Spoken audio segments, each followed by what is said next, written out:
Hi, this is going to be a video response to a video recently produced by C4 Crispy because I think that video highlights some important things about the good practice of role playing.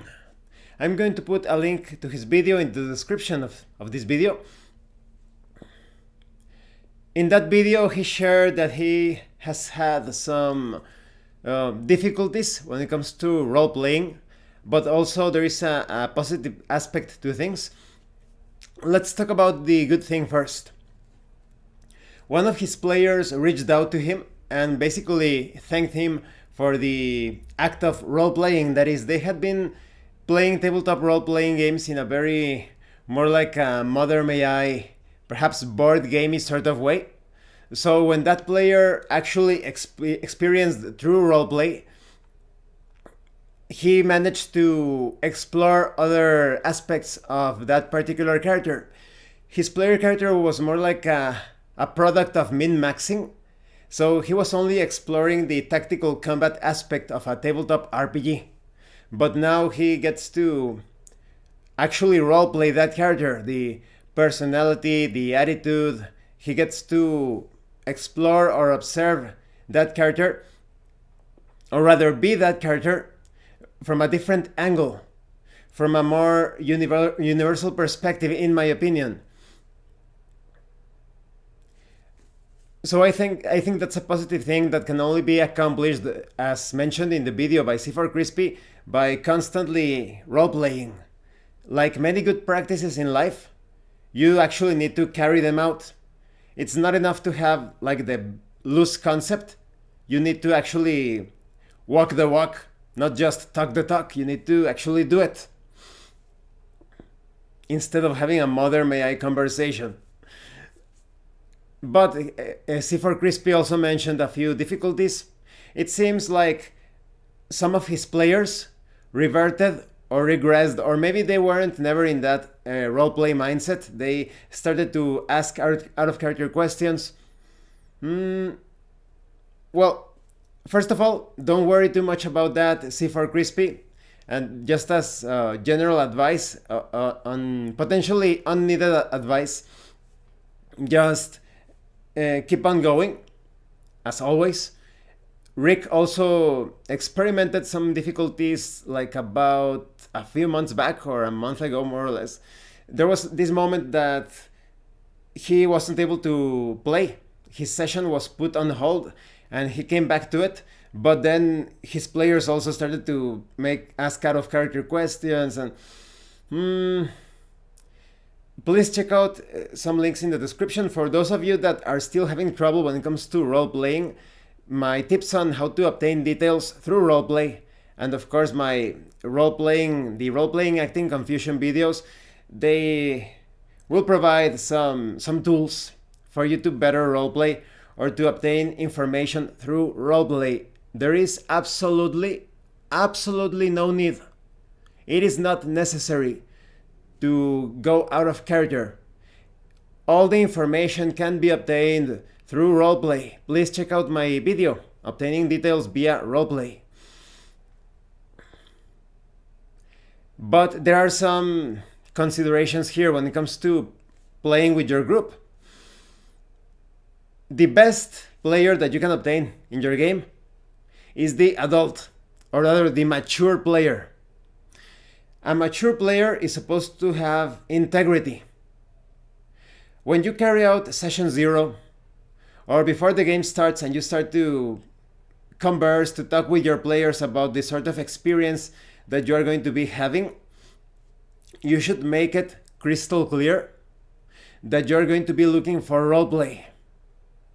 If everyone agrees, if you explain the concept of roleplaying adequately, if you have difficulty explaining the concept of roleplay, direct them to my videos of the role-playing acting confusion, obtaining more details through roleplay. It's going to be perfectly clear. But if you have already agreed with the group that you're going to be having an actual roleplay RPG session, a role-playing game session with actual roleplay, because that's in the name, role-playing game, then there should be no trouble at all. But If you start to play the game and someone who had previously agreed upon role playing starts to go out of character, then you have a problem. That person doesn't have integrity. That person is doing things that do not match his or her own words. So you need to really fix that outside of the game. When it comes to some subtle techniques, you really have to shame the person within the game. How do you accomplish this? If the person starts to talk out of character, you and the other members of the group that want to roleplay could say something like, "Why are you speaking like that, my good man? What talk is this? Are you under the effects of some sorcery?" So you try to pull him back into the game. This is considered a sort of help. Now, there is something positive about shaming people. When someone shames you in a constructive way, they are basically helping you to get back on track. For example, if you are overweight and fat or whatever, and somebody shames you for that, they are basically telling you, you need to eat healthier and do some exercise, or you're going to die from a heart attack, from cancer, from diabetes. So, if a player goes out of character, try to pull him back into the game through that shaming. Like, what talk is this? Are you feeling right in the head, my friend? You know, like, why are you speaking like that? Or who are you talking to, right? Like, they talk to the game master as if he or she were God. Like, oh, Mr. Game Master, how can I open this door? How can I walk through this corridor? Can I use my ability to... And they're like, this is not the time to pray to a god. What are you asking? Try to pull that player back into the game. But yes, you really need to have players with integrity. Otherwise, you won't achieve roleplay. And just take a look at the comments in our actual play. C4 Crispy, if you check out the comments for that actual play, so much positive feedback from everyone. Like, oh, you guys are playing an actual tabletop role-playing game. You guys are great. Oh, such talent. Look at all of those wonderful comments. You already know how to roleplay. C4 Crispy, on your end, things are fine. It's fine. It's just that you need to be firm when it comes to the integrity of roleplay. If you have people that want to roleplay and people that don't want to roleplay, in my case, you're going to be handling things according to your context, to your situation. But in my case, I would kick out those people. I would kick them out. I would say, if you're not going to be role-playing, then you cannot play with us. And especially because you are the game master, you are the one providing the experience, you are putting the extra effort in creating that game world, in running things, in managing things. You are basically the one who is responsible for the party, for the game rather. So yes, you need to establish that and set some ground rules.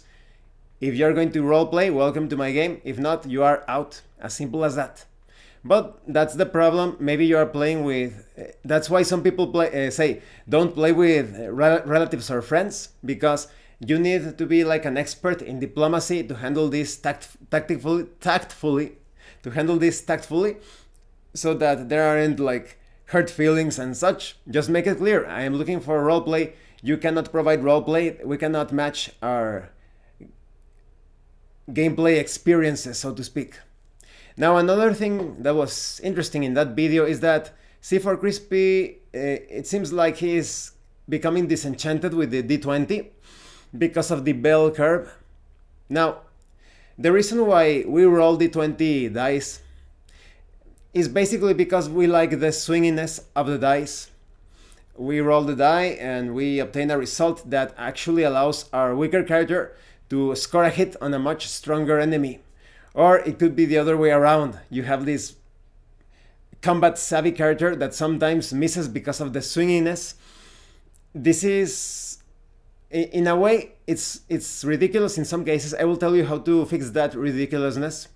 But when it comes to the reality, there are some moments in real life when, let's say, an inferior person in some area of expertise manages to score big time. maybe even a critical hit, putting it in RPG terms. But in other cases, there are some people that are supposed to be like experts that make some terrible blunders. I remember this video, it was many years back. One of those, like, it happened in real life or something. And there was this, like, situation, you know, when several bands are participating in a performance or show. And you had this band that was composed, the vocalist was kind of like an expert martial artist, so-called expert. That is debatable. And the other band had this guy, like, he was pretty average, an average guy. You could even say a bit fat. And they got into an argument backstage. It seems like the guy that was a bit more experienced, supposedly, in combat was the one that started it all. He was the one provoking the other guy. And the other guy didn't want trouble. But eventually the one that was supposedly was knowledgeable in martial arts attacked the other guy. And the other guy managed to score a well-placed blow on the jaw of the so-called expert, and he knocked him out with a single swing. So you could say that in that situation, the so-called expert rolled quite poorly, and the one that wasn't too knowledgeable in fighting, he scored a critical hit. So you have those moments in real life, but there are still some things that are just, let's say, an actual real super elite expert in combat. It wouldn't make too much sense when you roll a d20 and he misses the attack against a very inferior opponent, a lesser opponent, in the most appropriate circumstances. So let's say that you have a warrior or a fighter or whatever, level 15, in front of let's say, a weak goblin, the weakest goblin imaginable. The goblin is messed up, he is against the wall, and the fighter makes his roll. Oh, you rolled a 2 or a 1. You are the game master. You are the dungeon master. You are the master of the game. As much as some people would like to say otherwise, you are the master. So, if it's illogical that such an experienced fighter, level 15 fighter, rolls a 1 or a 2 against an unarmed, wounded goblin against the wall, then make it an automatic hit.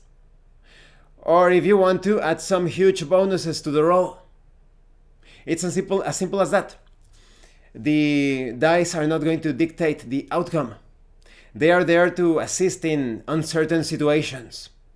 If it is certain that the hit is going to be a certain thing or a task or whatever, if it is certain that it's going to happen, make it an automatic success. If it's certain that the blow is going to miss or that the task is going to be unsuccessful, the check or whatever, make it an automatic failure. As simple as that. Or add some huge modifiers. It all depends how you want to handle things. You are the master of the game. You were thinking of replacing the D20 with other dice, right? Well, you are playing Weird Frontiers in that case. I think the system is going to fall apart. Because many things on the Weird Frontier system, because it's based on the Dungeon Crawl Classics, which is a pseudo-clone of old school D&D, many things could collapse. It's going to have a domino effect. You have the D20 used as a base for the die step system. You know, this time you roll, instead of a D20, you roll a D16, or instead of a D20, you roll a D24. So I think it's going to be more trouble than it's worth if you replace the D20 system for that particular RPG system. You could use the setting for Weird Frontiers with your favorite RPG of choice. But if you are worried about the bell curve and all of that, consider adding some huge modifiers, consider applying some automatic successes.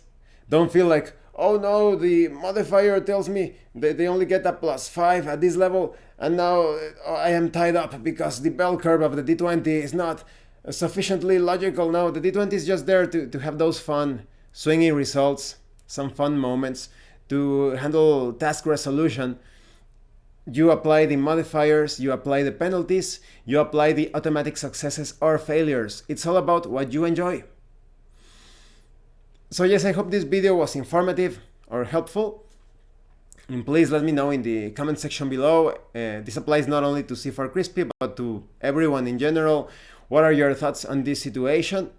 And yes, definitely C4 Crispy, do not feel disheartened. Those moments happen throughout the RPG career. I know that you are experienced when it comes to running games, but perhaps you are somewhat new when it comes to applying role-playing to tabletop role-playing games. Oh, and of course, I almost forgot. I noticed that you mentioned that you wanted to run a cinematic experience. I don't know if that's going to be an obstacle for some players. If you tell them cinematic, they may feel like, oh, I'm an actor in a movie. It's much better to tell them like, they are actually there, it's as if it's real life. Maybe if they get into the real life mindset, they will describe their actions better. I approach the door and open it, or I approach the wall and start to palm it to search for secret doors as I start to touch different surfaces of the wall. So it's all about that. If they get into the cinematic way of looking at things, it may not work in some cases. In the case of Shoner, if you saw my conversation with Shoner last night, you will see that Shoner has this mindset of looking at things as if they were movies. He actually gives a good explanation as to how he perceives real life. So he kind of looks at real life kind of like from a movie perspective. So it's not going to work for a lot of people that, like he said, he likes to look at the clouds. He doesn't enjoy climbing up the mountains. He's more like a I look at the clouds sort of guy. But for those of us that do a lot of things, maybe Shanner also does a lot of things, but maybe when it comes to looking at tabletop RPGs, he has that perspective. But if you're more like someone like that does things, like in your case, C4 Crispy, you are a biker, right? So maybe if you introduce that mindset of describe things as if you are actually there, maybe your players will have an easier time understanding roleplay, perhaps.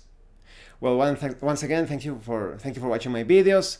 Thank you for your likes and your comments. If you have any questions or comments, please let me know. And thank you so much to those of you that are going the extra mile to support the channel. If anyone else wishes to further support the channel, the information on how to do that will be in the description below. And remember, it is better to roleplay and fail in character than not to roleplay and fail as a player. Once again, thank you, and see you later.